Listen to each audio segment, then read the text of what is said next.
Lot of people say, how to avoid heart attack, doctor?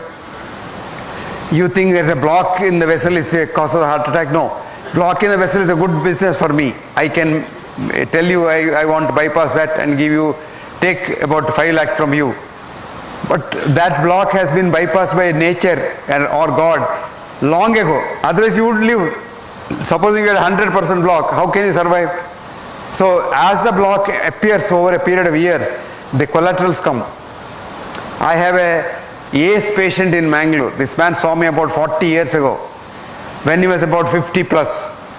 And he brought an angiogram where all vessels are blocked. Every single vessel of his heart was blocked. And he said, doctors asked me to immediately have bypass surgery. So I looked at the angiogram. Nature had done so much a bypass. His whole heart was so beautifully supplied by blood. So I told him, look, you don't require anything. Nature has done the job. We can only do a cosmetic work on top of it and harm you. So don't worry. But his children were all in America. So they thought, this village doctor doesn't know. So they took their father to America. They went to Mayo Clinic and showed their angiogram. That Mayo Clinic doctor said, send your father back home. Ask him to have a peg of whiskey every night and enjoy life. He will not die. Don't touch him. And that man is alive now, 94. And you can see him today, 94, ramrod straight. He had 3 cancers after that in the last 40 years. Survived all the cancers also. And this is a very quick man. If you read Mangalore newspapers, this man has now taken the voluntary job of chief traffic warden. Early morning at 9 o'clock, he's about 6 feet 4 inches height. He'll put on that police dress and come and stand in Hampalkatta and direct traffic. At the age of 94. And he's so fit and healthy. Why is he healthy? He has a healthy mind. I always say, mind your mind, your heart will be fine. If you don't mind your mind and fill the mind with hatred, jealousy, greed, ego, depression, etc., you will die of a heart attack very soon. The cause of a heart attack is not the block, but a bad mind. It's a bad mind that attracts a clot, and that clot kills. And if you had a block earlier, you probably don't die. If you didn't have a block, if you were very young and didn't have a block at all, if you get a heart attack, you will die instantaneously on the spot. That's called sudden death syndrome, which is different from heart attack. Before the heart attack occurs, you are dead. So your heart on postmortem looks normal, but you may have died of a heart attack, because the heart is called electric death. And this happens. It happens in 2 circumstances. A, if you are an alcoholic, if you drink a lot of alcohol, your wiring inside the heart gets eaten up, moth eaten, and wiring gets snapped one day.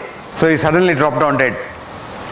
But if you have a heart attack and you are old and have many blocks, you will never die. You will have chest pain, come to the doctor, make the doctor rich, and you will go on and on and on, jug on, and you don't die. So the secret is the block in the vessel, coronary vessel, is not the cause of a heart attack. Recently they did a study in America. They took angiograms of people, lot of people, and everybody had some block.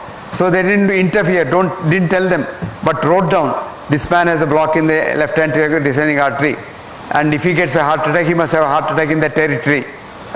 Like that they left and then observed them over the last 20 years.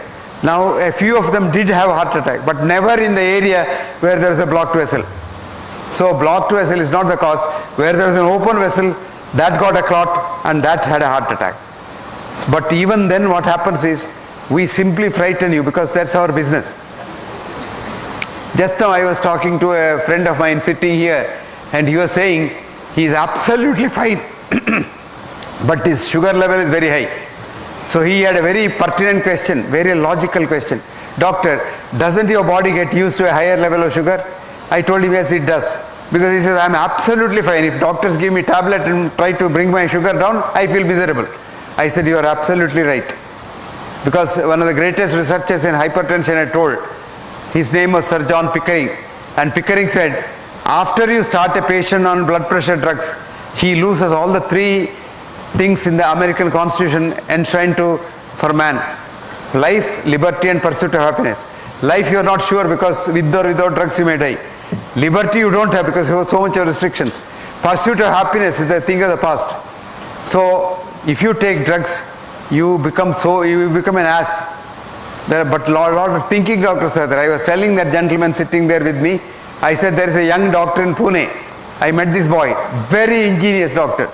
He has devised a method of not controlling diabetes, but curing diabetes. You have no diabetes at all. At the end of which he will give you a certificate, cured of diabetes, no treatment needed. And that certificate, and he will give you a medal, a gold medal. And he will call every year people who have done that course. And this year he called me as a chief guest. I had about 2,800 people who got the gold medal. They called Muktotsava. In Pune he had 4 days of Muktotsava. Tripathi. Pramod Tripathi. Actually, one of the participants this year who got the gold medal from me was our former Home Minister, Sushil Kumar Shinde. And Shinde told me, sir, with about 20 units of insulin 3 times a day and 3 tablets, my sugar used to be, average used to be 240. With this boy's treatment, it has never gone beyond 110. And I'm very happy and healthy now. So this is what is possible. But unfortunately, commercial medicine is different from real scientific medicine. And if you want to know the scientific medicine, it's very easy to live a healthy life. Healthy life, if you want to live, have a healthy mind. And the word that kills you is that arrogance. Do you know who I am? I'm a high court judge. That I starts the illness. When once you say we, it starts wellness. All that you do is convert that I into we. That's all, as simple as that. So the things that kill you are the negative feelings in your mind. The things that keep you healthy are positive feelings for others. If you want to be healthy and happy, make others healthy and happy. I always tell my students, each one, at least reach one life so that he is made happy.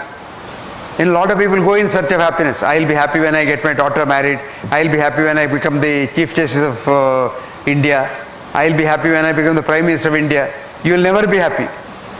If you are happy today, you will be happy all your life. So happiness is a journey. Happiness is not a goal.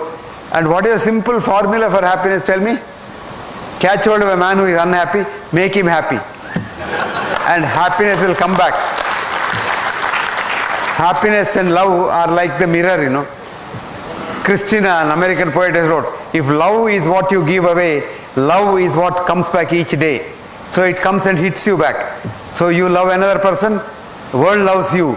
You love yourself only and don't love nobody and hate others, you kill yourself faster. So friends, convert yourself, illness to we, wellness. You will all be very healthy. Then a lot of people think, oh, if I eat this, I'll be healthy. If I run a mile every day, I'll be healthy. If I run marathon now and then, I'll be healthy. All not correct. You are healthy if your mind is healthy. You don't have to even run nothing of the sort. You can eat anything as long as you don't eat when you are not hungry, you are fine. If you don't eat too much and become obese, you are fine. Eat what you like.